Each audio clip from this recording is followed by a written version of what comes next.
Dear students, very good morning all. Once more all are welcome to auditing and corporate video class 2. Then fourth module corporate governance എന്ന ചാപ്റ്ററിലെ last ടോപ്പിക്കാണ് ഈ വീഡിയോയിലൂടെ നമ്മൾ discuss ചെയ്യുന്നത്. Topic class action suits. Class action suits. Then what do you mean by class action suits? Then what is the importance for class action suits? It is a civil law suit against a company or an individual. It is a civil law suit against a company or an individual. A law suit become a class action suit when one or more plaintiff files a case against the company or individual on behalf large group or class. ഇപ്പോൾ ഒരു കമ്പനിയിലെ ഇൻഡിവിജ്വലിന് അല്ലെങ്കിൽ കമ്പനിക്ക് എതിരെ ഒരു കൂട്ടമോ അല്ലെങ്കിൽ ഒരു ഇൻഡിവിജ്വലോ ഏതെങ്കിലും തരത്തിലുള്ള കേസ് ഫയൽ ചെയ്യുന്നതുമായി ബന്ധപ്പെട്ടതാണ് ഈ ക്ലാസ് ആക്ഷൻ സ്യൂട്ട്സ് എന്ന് പറയുന്നത്. The plaintiff has to produce necessary evidence against the company or an individual that the negligence has damaged the interest of large number of people. ഒരു കമ്പനി എന്ന് പറഞ്ഞാൽ ആ company ഒരു artificial person ആണ്. So ഒരു individual ആ കമ്പനിയെ സംബന്ധിച്ചിടത്തോളം ഒരു ഇൻഡിവിജ്വല് അല്ലെങ്കിൽ ഒരു കമ്പനിയിലെ മുഴുവൻ ബോർഡ് ഓഫ് ഡയറക്ടേഴ്സ് ഇവരെല്ലാം കൂടി ചേർന്നുകൊണ്ട് ഏതെങ്കിലും തരത്തിലുള്ള കറപ്ഷൻസ് കമ്മിറ്റ് ചെയ്താൽ അതിൻ്റെ ഡാമേജ് കമ്പനിയിലുള്ള റിമൈനിങ് ഷെയർ ഹോൾഡേഴ്സിനെയും കമ്പനിയുമായി ബന്ധപ്പെട്ടുള്ള മുഴുവൻ ആളുകളെയും ബാധിക്കും. അപ്പോൾ ഇവിടെ പ്ലാന്റിഫ് ചെയ്യേണ്ടത് എന്ന് പറഞ്ഞാൽ അതിനെ വാദിക്കാൻ വേണ്ടി വരുന്ന വാദികളായിട്ടുള്ള ആളുകൾ അല്ലെങ്കിൽ പരാതിക്കാരായിട്ട് വരുന്ന ആളുകൾ എന്ത് ചെയ്യണം, അതിൻ്റെ അക്യുറേറ്റ് ആയിട്ടുള്ള എവിഡൻസ് കൊണ്ടുവരണം. ഇത്തരത്തിലുള്ള ഡാമേജ്, ഇന്ന പ്രോബ്ലംസ് അല്ലെങ്കിൽ ഇന്ന ഇഷ്യൂസ് ഉണ്ടാക്കിയിട്ടുണ്ട്, ഇന്നൊരു ഇൻഡിവിജ്വൽ അല്ലെങ്കിൽ ഒരു കമ്പനി ഇങ്ങനെ ട്രീറ്റ് ചെയ്ത് പോയിട്ടുണ്ട്, അപ്പോൾ അതിലടങ്ങിയിട്ടുള്ള ബോർഡ് ഓഫ് ഡയറക്ടേഴ്സ് അല്ലെങ്കിൽ അതിനായിട്ടുള്ള മെമ്പേഴ്സ് ആരെല്ലാമാണോ ആ കറപ്ഷൻ നടത്തിയിട്ടുള്ളത് അവർക്കെതിരെ അവർക്ക് എഗെയിൻസ്റ്റ് ആയിട്ടുള്ള ഇവന്റ് എന്താണോ, എവിഡൻസ് എന്താണോ, അത് മുഴുവൻ ഈ പ്ലാന്റിഫ് എന്ത് ചെയ്യേണ്ടി വരും, കൊണ്ടുവരേണ്ടതായിട്ട് വരും. A class action suits can be instigated when there is a breach of trust, activities beyond the candor, misrepresentation and suppression of fault and misrepresentation of trust. അപ്പോൾ മിസ്ലീഡ് ചെയ്യിപ്പിക്കുക അല്ലെങ്കിൽ മിസ്റെപ്രസെൻറ്റേഷൻ ക്രിയേറ്റ് ചെയ്യുക, ട്രസ്റ്റിന്റെ വോളിയം റെഡ്യൂസ് ചെയ്യുക, ആളുകൾക്കിടയിൽ, മെമ്പേഴ്സിന്റെ ഇടയിൽ, board of ഡയറക്ടേഴ്സിന്റെ ഇടയിൽ, പൊതുജനങ്ങൾക്കിടയിൽ ഇങ്ങനെയുള്ള വിശ്വാസമില്ലായ്മ അല്ലെങ്കിൽ വിശ്വാസം നഷ്ടപ്പെടുത്തുന്ന കേസുകൾ കമ്മിറ്റ് ചെയ്യുമ്പോഴാണ് ഇത്തരത്തിലുള്ള ക്ലാസ് ആക്ഷൻ സ്യൂട്ട് കടന്നു വരുന്നത്. A class action suit can be resolved within 1 to 3 years. അപ്പോൾ ഇത് കേസ് ഫയൽ ചെയ്ത് കഴിഞ്ഞാൽ 1 വർഷം മുതൽ 3 വർഷം കൊണ്ട് നമുക്ക് എന്ത് ചെയ്യാൻ പറ്റും, അത് റിസോൾവ് ചെയ്യാൻ വേണ്ടി പറ്റും. Then class action suits and corporate governance. ഇപ്പോൾ കോർപ്പറേറ്റ് ഗവേണൻസും ക്ലാസ് ആക്ഷൻ സ്യൂട്ടും എങ്ങനെയാണ് വരുന്നത് നോക്കാം. Class action suit is not a new concept around the globe. അതൊരു പുതിയ സംരംഭമായിട്ട് അല്ലെങ്കിൽ പുതിയൊരു സംഭവമായിട്ടുള്ള ഒരു ഇവന്റ് ഒന്നുമല്ല. സാധാരണ നമുക്കൊക്കെ അറിയാം, ഏത് കമ്പനീസിലും കമ്പനീൻ്റെ ഗവേണൻസ് നടത്തുന്ന ആളുകൾ തമ്മിൽ എന്തെങ്കിലും പ്രോബ്ലംസ് ഉണ്ടായാൽ ആക്ഷൻ എടുക്കും കമ്പനിക്കെതിരെ. അതേസമയത്ത് കമ്പനിയിലെ ഏതെങ്കിലും ഒരു ഇൻഡിവിജ്വൽ എന്തെങ്കിലും പ്രോബ്ലം കമ്മിറ്റ് ചെയ്ത് കഴിഞ്ഞാൽ ആ ഇൻഡിവിജ്വലിനെതിരെ കമ്പനി ആക്ഷൻ എടുക്കും. അതാണ് ഇവിടെ ക്ലാസ് ആക്ഷൻ സ്യൂട്ട് എന്ന് പറയുന്നത്. Then the country India has recognized the meaning of class action suit when the Satyam company scam has broken out during 2009. Okay, അപ്പോൾ സത്യം കമ്പനി നടത്തിയിട്ടുള്ള അഴിമതിക്കകത്ത് 2009 ക്ലാസ് ആക്ഷനിലൂടെയാണ് ഇത്തരത്തിലുള്ള വിവരങ്ങൾ പുറത്തേക്ക് പ്രൊവൈഡ് ചെയ്ത് കൊടുത്തിട്ടുള്ളത്. Indian investors in Satyam companies could not take the legal procedure against the company.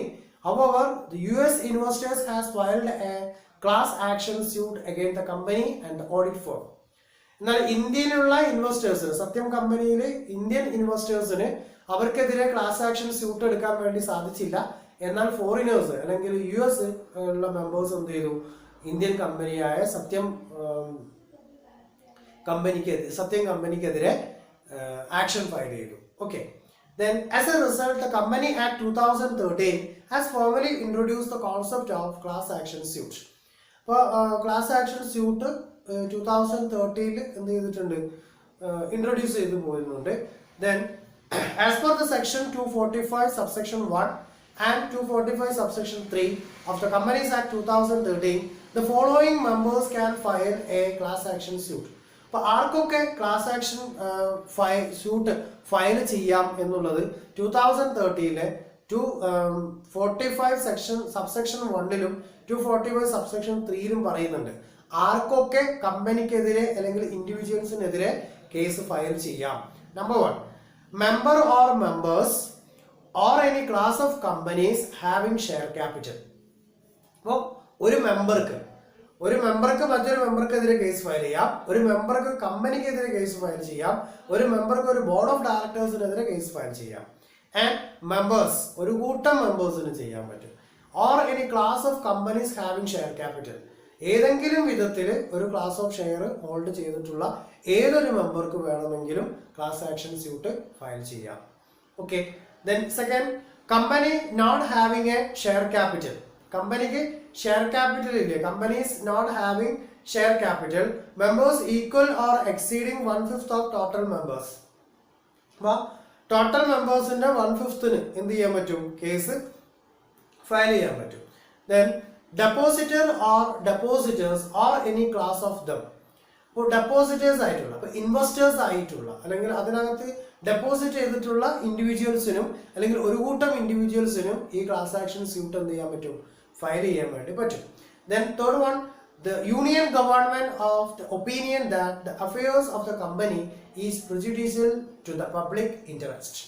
അപ്പോൾ പൊതുജനങ്ങളുടെ താല്പര്യപ്രകാരം അല്ലെങ്കിൽ പൊതുജനങ്ങളുടെ ഇൻട്രസ്റ്റ് സാറ്റിസ്ഫൈ ചെയ്യണം അല്ലെങ്കിൽ അത് എൻഷുർ ചെയ്യണം അല്ലെങ്കിൽ അത് പ്രൊട്ടക്ട് ചെയ്യണം എന്നുള്ള രീതിയിൽ സെൻട്രൽ ഗവൺമെന്റിന് കമ്പനിക്കെതിരെ ഈ ക്ലാസ് ആക്ഷൻ സ്യൂട്ട് ഫയൽ ചെയ്യാവുന്നതാണ്. Okay.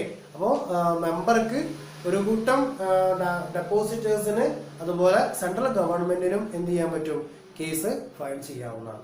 If the members or depositor or the government are the opinion that the affairs of the company are against the public interest. ഇവരൊക്കെ കേസ് ഫയൽ ചെയ്യുന്നത് എന്തിന്റെ ബേസിലാണ്? പബ്ലിക് ഇൻട്രസ്റ്റ്, പൊതുജന താല്പര്യ ഹർജി എന്ന രീതിയിലാണ് ഇവരൊക്കെ എന്ത് ചെയ്യുന്നത്? കേസ് ഫയൽ ചെയ്യുന്നത്. The last topic, whistle blowing.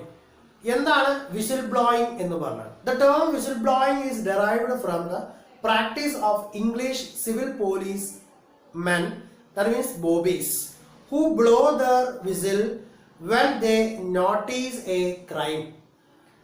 ഒരു ക്രൈം കമ്മിറ്റ് ചെയ്തിട്ടുണ്ട് അല്ലെങ്കിൽ ഒരു പ്രോബ്ലം അലേർട്ട് ചെയ്തിട്ടുണ്ട് എന്നുള്ളത് ഐഡന്റിഫൈ ചെയ്തുകൊണ്ട് അതിനെതിരെ ആക്ഷൻ എടുക്കാൻ വേണ്ടി തയ്യാറാവുന്നു.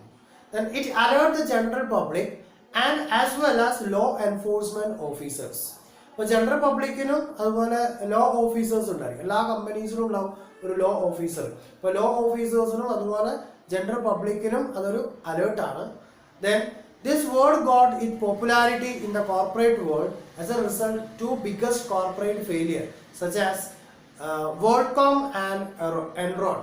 എൻറോൺ എന്നും അതുപോലെ വേൾഡ്കോം എന്ന് പറയുന്ന രണ്ട് കമ്പനീസിന്റെ ഫെയിലിയർ മുഖേനയാണ് ഈ പറയുന്ന വിസിൽ ബ്ലോയിങ് എന്ന് പറയുന്ന വേർഡ് വളരെ പ്രചാരത്തിൽ വരാൻ വേണ്ടി തുടങ്ങിയിട്ടുള്ളത്. Okay. Then it is action of reporting malpractices within an organisation to the internal or external practices. ഇപ്പോൾ ഒരു ഫോമിനകത്തുള്ള ഇന്റേണൽ ആയിട്ടോ അല്ലെങ്കിൽ എക്സ്റ്റേണൽ ആയിട്ടോ ഉള്ള മാൽപ്രാക്ടീസസ് എന്തെങ്കിലും ഉണ്ടെങ്കിൽ അതിനെതിരെ റിപ്പോർട്ട് ചെയ്യപ്പെടുന്നതാണ് ഈ വിസിൽ ബ്ലോയിങ് എന്ന് പറയുന്നത്. ഓക്കെ. അപ്പോൾ ഇന്റേണൽ ആയിട്ട് എന്ന് പറഞ്ഞാൽ ആ ഫേമിനകത്തുള്ള മെമ്പേഴ്സ് ആയിരിക്കാം, ഒഫീഷ്യൽസ് ആയിരിക്കാം, അല്ലെങ്കിൽ അതിന്റെ ഡയറക്ടർ ആയിരിക്കാം, ഇങ്ങനെയുള്ള ആളുകളാവും ഇന്റേണലി എഫക്ട് ചെയ്യുന്നത്.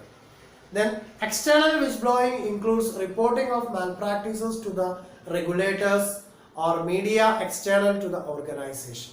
Okay. Then what are the process of whistleblowing? ഈ whistleblowing നടത്തേണ്ട പ്രോസസ് എന്തെല്ലാമാണ് എന്നുള്ളത് ചെക്ക് ചെയ്യാം. First one, communication of issue raised by the employees. Communication of issue raised by the employees. അപ്പോൾ എംപ്ലോയീസ് റേസ് ചെയ്തിട്ടുള്ള issues എന്തൊക്കെയാണ്? Communicate ചെയ്യുക. Communication of issue raised by the employee. The issue raised by the employee should be communicated to the person responsible, such as legal advisor, audit committee or compliance officer. അപ്പോൾ തർക്കപരിഹാര officers ഉണ്ടായിരിക്കും, law officer ഉണ്ടാവും, audit committee ഉണ്ടായിരിക്കും. അപ്പോൾ എന്തെങ്കിലും issues, ഏതെങ്കിലും problems ഏതെങ്കിലും team അല്ലെങ്കിൽ members alert ചെയ്തിട്ടുണ്ടെങ്കിൽ അതെന്ത് ചെയ്യണം? ഈ പറയുന്ന ആളുകളെ കമ്മ്യൂണിക്കേറ്റ് ചെയ്തിരിക്കണം. Okay, the issue should be communicated in timely manner and should be communicated in the precise manner. അപ്പോൾ വളരെ ചുരുങ്ങിയ രീതിയിൽ എന്താണ് അതിൻ്റെ കാതലായിട്ടുള്ള വശം അല്ലെങ്കിൽ ആക്ച്വൽ എന്താണ് പ്രോബ്ലം, അത് വളരെ ക്ലിയർ ആയിട്ട് ടൈംലി ആയിട്ട് എന്ത് ചെയ്യുക? ഓഡിറ്റ് കമ്മിറ്റിയെയും ബോർഡ് ഓഫ് കമ്മിറ്റിയെയും ലീഗൽ അഡ്വൈസേഴ്സിനെയും കംപ്ലയൻസ് ഓഫീസറെയും കമ്മ്യൂണിക്കേറ്റ് ചെയ്യണം. Second one, conducting of preliminary enquiry. ഇപ്പോൾ ഇഷ്യൂസ് കംപ്ലൈൻറ്റ് ചെയ്ത് കഴിഞ്ഞു അല്ലെങ്കിൽ കമ്മ്യൂണിക്കേറ്റ് ചെയ്ത് കഴിഞ്ഞിട്ടുണ്ട്, അത് കമ്മ്യൂണിക്കേഷൻ കിട്ടി അല്ലെങ്കിൽ അങ്ങനെ ഒരു അലേർട്ട് വന്നു കഴിഞ്ഞാൽ ഉടനെ തന്നെ എന്ത് ചെയ്യുക? പ്രിലിമിനറി എൻക്വയറി കണ്ടക്ട് ചെയ്യണം. Conducting of preliminary enquiry. Once the complaint is received, the concerned authority should conduct the preliminary inquiry and try to identify the issue in the complaint. Okay, അപ്പോൾ ഒരു allegation written ആയിട്ട് എഴുതി കൊടുക്കുന്നതിനാണ് നമ്മൾ complaint ചെയ്യുക എന്ന് പറയുന്നത്, പരാതി ബോധിപ്പിക്കുക. അപ്പോൾ ഈ പരാതി ബോധിപ്പിക്കുന്നത് ആരായിരിക്കും? ഇന്റേണൽ ആയിട്ടും എക്സ്റ്റേണൽ ആയിട്ടുള്ള ആളുകളാണ് ഇത് ബോധിപ്പിക്കപ്പെടുന്നത്. അപ്പോൾ അങ്ങനെ ഒരു പരാതി വന്നു കഴിഞ്ഞാൽ അല്ലെങ്കിൽ ഒരു കംപ്ലൈന്റ്, ഒരു അലിഗേഷൻ ഉണ്ടായി കഴിഞ്ഞാൽ ആ അലിഗേഷന് ഒരു എൻക്വയറി ടീം ഉണ്ടാവണം. അപ്പോൾ കൺസേൺ അതോറിറ്റി ഏതാണോ ആ കൺസേൺ അതോറിറ്റി അത് എൻക്വയറി ചെയ്തുകൊണ്ട് അത് ക്ലിയർ ചെയ്ത് പോകേണ്ടതാണ്. Third one, appointment of enquiry committee. അപ്പോൾ പ്രിലിമിനറി എൻക്വയറി നടത്തി, പ്രാഥമിക പരിശോധന നടത്തി, അതിനകത്ത് പ്രോബ്ലംസ് ഉണ്ട് എന്ന് കണ്ടു കഴിഞ്ഞാൽ ഉടനെ തന്നെ എന്ത് ചെയ്യണം? എൻക്വയറി കമ്മിറ്റിയെ ഫോം ചെയ്യണം. If the preliminary enquiry finds that there is A mean of complaint, അതായത് ആ കംപ്ലൈന്റിന് ഒരു വശമുണ്ട് അല്ലെങ്കിൽ അതിനൊരു കാതലുണ്ട് അല്ലെങ്കിൽ അതിനൊരു വസ്തുതയുണ്ട് എന്ന് ബോധ്യപ്പെട്ട് കഴിഞ്ഞാൽ then they will constitute an inquiry committee and probe into the relevant subject matter. അപ്പോൾ അതിന് അനലൈസ് ചെയ്യാൻ പറ്റിയിട്ടുള്ള പാസ്റ്റിൽ അത്തരത്തിലുള്ള ഇഷ്യൂസിൽ ഇൻവോൾവ് ആയിട്ടുള്ള അല്ലെങ്കിൽ ആ ഒരു പ്രോബ്ലത്തിന്റെ റെമഡിയൽ മെഷേഴ്സ് കൊടുത്തിട്ടുള്ള ടീം അംഗങ്ങളെ ഉൾപ്പെടുത്തിക്കൊണ്ട് ഒരു എൻക്വയറി കമ്മിറ്റി ഫോം ചെയ്യണം. Last one, take necessary action. അപ്പൊ ഇതിനെതിരെ എന്ത് ചെയ്യണം? അപ്പൊ അലിഗേഷൻസിന് കാര്യമുണ്ട് എന്ന് ബോധ്യപ്പെട്ട് കഴിഞ്ഞാൽ take the necessary action. The investigation find any unethical practices in the organization either by the internal or external, then the company may take the necessary action against such persons or group within the organization. ഇപ്പോൾ external ആയിക്കോട്ടെ internal ആയിക്കോട്ടെ അങ്ങനെ ഒരു issues ഉണ്ടായി എന്ന് കണ്ടു കഴിഞ്ഞാൽ അവർക്കെതിരെ ആക്ഷൻ എടുക്കേണ്ടതുണ്ട്. ഓക്കെ, അപ്പോൾ ഇത്രയും കാര്യമാണ് കോർപ്പറേറ്റ് ഗവേണൻസ് എന്ന് പറയുന്ന 4th മൊഡ്യൂളിൽ ഉണ്ടായിരുന്നത്. ഇപ്പോൾ നമ്മുടെ 4th മൊഡ്യൂൾ ഇവിടെ കംപ്ലീറ്റ് ചെയ്യപ്പെട്ടിട്ടുണ്ട്. അപ്പോൾ എല്ലാ ടോപ്പിക്കും നമ്മൾ കവർ ചെയ്ത് പോയിട്ടുണ്ട്. കൃത്യമായി വീഡിയോസ് കണ്ട് നോട്ട്സ് സെപ്പറേറ്റ് നിങ്ങൾ പ്രിപ്പയർ ചെയ്ത് വെക്കുക. എന്നിട്ട് അത് ഒരു മറ്റേതെങ്കിലും റെഫറൻസ് കിട്ടുന്നുണ്ടെങ്കിൽ അതും കൂടി യൂട്ടിലൈസ് ചെയ്തുകൊണ്ട് പഠിച്ചിട്ട് എക്സാമിനെ ഫേസ് ചെയ്യുക.